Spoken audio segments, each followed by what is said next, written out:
সুপ্রিয় শিক্ষার্থীগণ, তোমাদের রসায়ন প্রথম পত্রের প্রশ্ন করতে গিয়ে দ্বিতীয় পত্রের একটি প্রশ্ন সন্নিবেশিত করা হয়েছে। কারণ দ্বিতীয় পত্রের কিছু জিনিস অধ্যায় পড়ানো হয়েছে, জৈব যৌগটা, সেখান থেকে একটি প্রশ্ন, খুব সহজ প্রশ্ন অথচ খুবই গুরুত্বপূর্ণ। এই প্রশ্নটা তোমরা ফাইনাল পরীক্ষা যে কোনো ভাবে হোক, এমসিকিউ হোক অথবা সৃজনশীল প্রশ্ন দিয়ে হোক, এটা তোমরা পাবেই। যাই হোক, বিশেষ করে প্রথম বর্ষের যে সমস্ত শিক্ষার্থী এবং আমার কলেজের প্রিয় ছাত্রছাত্রীবৃন্দ, তোমাদের জন্য খুবই গুরুত্বপূর্ণ এই ধরনের একটি নমুনা প্রশ্ন। আশা করি এটাকে তোমরা আয়ত্ত করতে পারলে একটি প্রশ্নের উত্তর তোমরা করতে পারবে, এটা আমার বিশ্বাস। এই প্রশ্নটার উদ্দীপকটা দেখো, এখানে আছে CnH2n+1 COO এবং সোডিয়াম, অর্থাৎ জৈব অ্যাসিডের একটা সোডিয়াম লবণ। ওখানে থাকতে পারে জৈব অ্যাসিডের সোডিয়াম লবণ, n এর মান যখন 2, এটাকে সোডা লাইম দ্বারা তাপ দিলে, এই সোডা লাইম দ্বারা তাপ দিলে X যৌগটি পাওয়া যায়। আবার এই X যৌগটির সঙ্গে, এই X যৌগের সঙ্গে যদি হ্যালোজেনেশন করা হয় ফসফরাস, ট্রাইক্লোরাইড, পেন্টাক্লোরাইড ইত্যাদি দ্বারা, Y যৌগটি পাওয়া যায়। Y যৌগকে পটাশিয়াম হাইড্রোক্সাইড জলীয় দ্রবণ দ্বারা বিক্রিয়া করালে Z যৌগ পাওয়া যাবে। এখন এই উদ্দীপকের উপর নির্ভর করে দুটি প্রশ্ন, গ এবং ঘ। গটা হইল XYZ যৌগগুলো কি কি। আমি এই প্রশ্নটা খুব সংক্ষিপ্ত আকারে বলেছি। প্রশ্নটা এইভাবে থাকতে পারে: উদ্দীপকের XY যৌগগুলিকে উদ্ধার করে তাহাদের নামকরণ করো, অথবা উদ্দীপকের XYZ যৌগগুলো কি কি, অথবা বিক্রিয়াটি সমাপ্ত করে XYZ যৌগগুলো চিহ্নিত করো। ঘটা হলো জেডকে জারিত করলে যে মূলকটি পাওয়া যাবে, ওই মূলকটি শনাক্তকরণ করতে হবে। আমি সংক্ষিপ্ত আকারে লিখেছি, জেডকে জারিত করে মূলকটি শনাক্তকরণ করো। এটা এইভাবে আসতে পারে: উদ্দীপকের জেড যৌগটিকে যদি জারিত করা হয়, জারিত যৌগের মধ্যে একটি মূলক পাওয়া যাবে, ওই মূলকটিকে কিভাবে শনাক্ত করা হবে ব্যাখ্যা করো। এই হলো উদ্দীপকের সম্বন্ধে আলোচনা। এখন আমি এই প্রশ্ন উত্তরগুলো সংক্ষিপ্ত আকারে তোমাদের সুবিধার জন্য লিখে রেখেছি। উদ্দীপকের n = 2 হলে C2H5CON, এটা হলো সোডিয়াম ইথানয়েট। এই সোডিয়াম ইথানয়েটকে সোডা লাইম দ্বারা তাপ দিলে পাওয়া যাবে X যৌগ। X যৌগকে, এই X যৌগটি হবে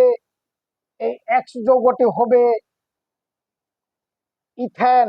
X যৌগটি ইথেন। এটা হলো ডিকার্বক্সিলেশন বিক্রিয়া। এবং সোডিয়াম কার্বনেট, এই X যৌগটি হইল ইথেন। একে আবার ফসফরাস পেন্টাক্লোরাইড দ্বারা জারিত করলে, বিক্রিয়া করালে হ্যালোজেনেশন করতে হবে, পাওয়া যাবে ইথাইল ক্লোরাইড, যেটা হবে Y যৌগ। এই ওয়াই যৌগকে জলীয় পটাশিয়াম হাইড্রোক্সাইড দ্বারা বিক্রিয়া করালে ওইটা পাওয়া যাবে ইথানল বা জেট যৌগ। এখন জেট যৌগকে জারিত করলে ইথানোয়িক অ্যাসিড পাওয়া যাবে। এটা হলো ইথানোয়িক অ্যাসিড। এখন এক্স যৌগটি হলো ইথেন, ওয়াই যৌগটি হলো ইথাইল ক্লোরাইড, জেড যৌগটি হলো ইথানোয়িক অ্যাসিড। গ নাম্বার প্রশ্নটি উত্তর হয়ে গেল।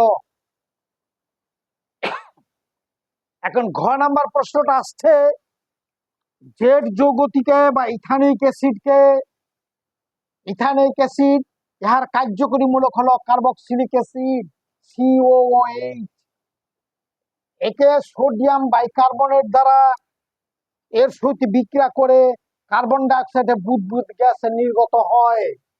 ইহাই হইল COH বা কার্বক্সিলিক অ্যাসিডের শনাক্তকরণ পরীক্ষা, যথা ethanoic acid, sodium bicarbonate, sodium carbonate এবং এই কার্বন ডাই অক্সাইডের বুদবুদ গ্যাস পাওয়া যাবে। এইভাবে আমরা কার্বক্সিলিক অ্যাসিডের সোডিয়াম বাইকার্বনেট দ্বারা শনাক্তকরণ পরীক্ষা করি। তাহলে প্রশ্নটি আবার সুন্দর, উত্তরটা শুনে নাও। n=2 হলে যৌগটি হবে সোডিয়াম ইথানোয়েট। এই সোডিয়াম ইথানোয়েটকে সোডা লাইম দ্বারা বিক্রিয়া করলে পাওয়া যাবে ইথেন। ইথেনকে হ্যালোজেনেশন বা ফসফরাস পেন্টাক্লোরাইড দ্বারা বিক্রিয়া করলে পাওয়া যাবে ইথাইল ক্লোরাইড। ইথাইল ক্লোরাইডকে জলীয় পটাশিয়াম হাইড্রোক্সাইড দ্বারা বিক্রিয়া করালে যাবে ইথানল। ওই ইথানলকে জারিত করলে পাওয়া যাবে ইথানোয়িক অ্যাসিড। তাহলে এক্স যৌগটি হইল ইথেন, ওয়াই যৌগটি হলো ইথাইল ক্লোরাইড, জেড যৌগটি হলো ইথানোয়িক অ্যাসিড। গ নাম্বার প্রশ্ন উত্তর এইটুকুই। ঘটা ছিল জেডকে জারিত করলে যে মূলকটা পাওয়া যাবে তার শনাক্তকরণ। জেডকে অর্থাৎ ইথানোয়িক অ্যাসিডকে জারিত করলে, অর্থাৎ জেড যৌগটি ইথানোয়িক অ্যাসিড, একে জারিত করলে পাওয়া যাবে, এর মধ্যে কার্যকরী মূলকটা আছে কার্বক্সিলিক গ্রুপ।